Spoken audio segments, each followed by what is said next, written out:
A seguir, falaremos sobre o tratamento da irritabilidade no transtorno do espectro do autismo, especificamente sobre medicamentos antipsicóticos atípicos. Começaremos falando sobre um caso. A senhora D é uma mulher de 17 anos, minimamente verbal, com transtorno do espectro do autismo e uma profunda insistência na mesmice, no ritual e na rotina. Os cuidadores tinham um plano para cuidar de D na casa da família até a idade adulta, mas estão trazendo-a para tratamento porque houve problemas crescentes de agressão e automutilação que fizeram com que os pais não confiassem que poderiam cuidar de D até a idade adulta. Com pequenos limites ou mudanças em sua rotina, D está cada vez mais se envolvendo em batidas de cabeça mais fortes, golpes agressivos e beliscões contra os cuidadores. O declínio da saúde do pai fez com que ele não estivesse tão disponível para oferecer estrutura durante o dia fora da escola, e D tem mais tempo livre, o que parece ter piorado algumas dessas preocupações comportamentais. O tratamento da irritabilidade é um motivo muito comum para que os pacientes com transtorno do espectro do autismo sejam levados ao médico prescritor, tanto em pacientes com autismo de funcionamento superior, quanto em pacientes com autismo com deficiência intelectual substancial concomitante.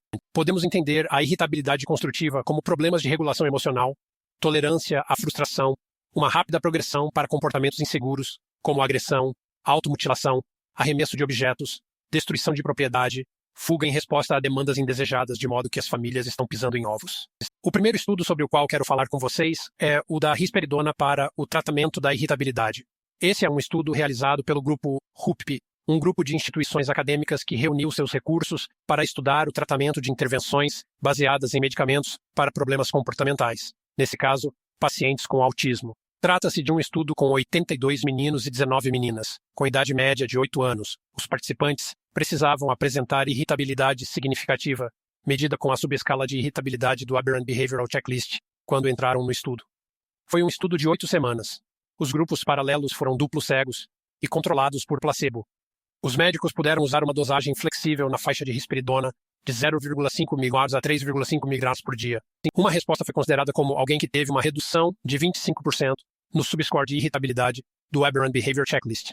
Era preciso ter uma redução de 25% e também ser classificado como muito melhorado ou muito melhorado em uma medida chamada Scala Clinical Global Impression Improvement, a CGI. Muito melhor ou muito melhor é um respondedor, além da redução no score ABCI. Portanto, trata-se de um padrão elevado para determinar se alguém respondeu ou não. Esse número que quero mostrar a vocês tem a ver com a porcentagem de indivíduos que responderam ao tratamento com risperidona em comparação com o placebo. Você verá que 34 dos 49 indivíduos que tomaram risperidona responderam, em comparação com apenas 6 que tomaram placebo. Portanto, certamente um estudo positivo que atesta o benefício da risperidona. Se nos aprofundarmos um pouco mais nos resultados, houve uma redução na estereotipia e também na hiperatividade. Portanto, embora eu não pense que a risperidona seja necessariamente um tratamento para o TDAH, nesse caso trata-se de indivíduos que eram muito agressivos, pode haver uma redução nos sintomas de hiperatividade com o uso da risperidona, e não é incomum ver essa área melhorar. Os eventos adversos observados nesse estudo, o mais importante a ser mencionado, é o ganho de peso.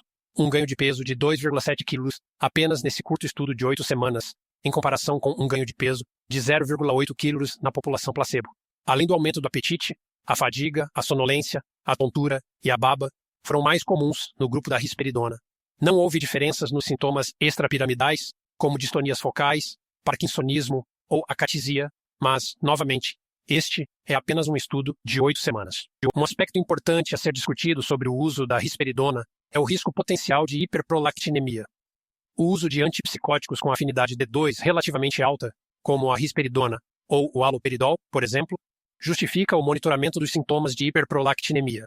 Os sintomas de hiperprolactinemia que são importantes para o clínico observar incluem menstruação suprimida ou anormal, ginecomastia, galactorreia, desmineralização óssea ou diminuição da libido. O monitoramento dos níveis de prolactina pode fazer com que os médicos se lembrem de perguntar sobre esses sintomas.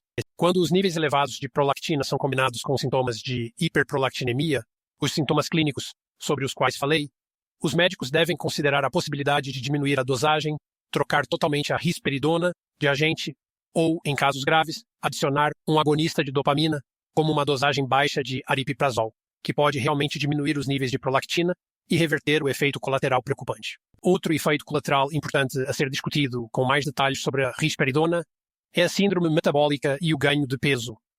Houve um estudo que analisou a metformina para o tratamento do ganho de peso em indivíduos com autismo que precisavam tomar risperidona ou aripiprazol para o tratamento da irritabilidade.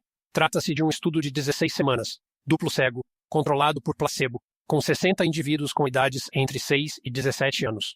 Todos esses indivíduos tiveram ganho de peso devido aos antipsicóticos atípicos usados para tratar a irritabilidade. Os indivíduos tiveram que se manter estáveis por um mês com a dosagem da medicação antipsicótica e tiveram um aumento de cerca de 7% no IMC, de modo que esse foi o gatilho para que eles avançassem com esse teste de metformina.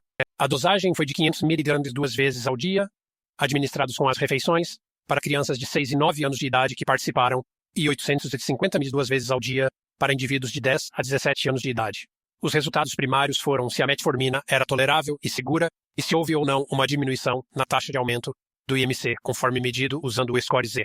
Os resultados desse estudo de fato mostraram que a metformina foi útil para reduzir a taxa de ganho de peso induzida por medicamentos, como a risperidona e outros antipsicóticos atípicos para a irritabilidade no autismo. O ganho de peso médio da metformina durante os 3 meses do estudo foi menor em comparação com o placebo, e 11% dos indivíduos que tomaram metformina tiveram uma redução do IMC de 8% a 9%. É importante observar que as diferenças em termos de taxa de aumento de peso não eram aparentes até 8 semanas depois. Portanto, é importante não desistir da metformina tão cedo.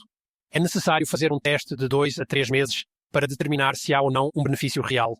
A metformina foi tolerável nessa população de pacientes. A principal diferença foi a frequência de dias de queixas gastrointestinais. As queixas gastrointestinais incluíam coisas como desconforto abdominal, diarreia, inchaço ou flatulência. Houve um indivíduo no grupo da metformina que apresentou agitação significativa e teve de deixar o estudo por esse motivo. Para finalizar esta sessão, mencionarei brevemente um estudo que foi feito com o aripiprazol no autismo.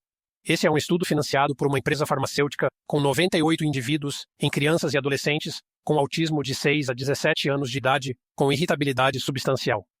Foi um estudo duplo cego, controlado por placebo, com duração de 8 semanas, com intervalo de dosagem entre 2 e 15 mg por dia.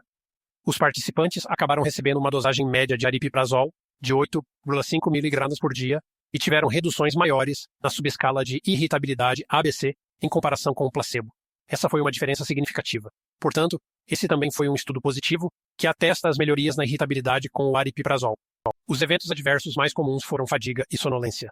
O ganho de peso também foi observado no aripiprazol, 2,1 kg em um estudo de 8 semanas, em comparação com 1 kg com placebo em termos de diferenças médias.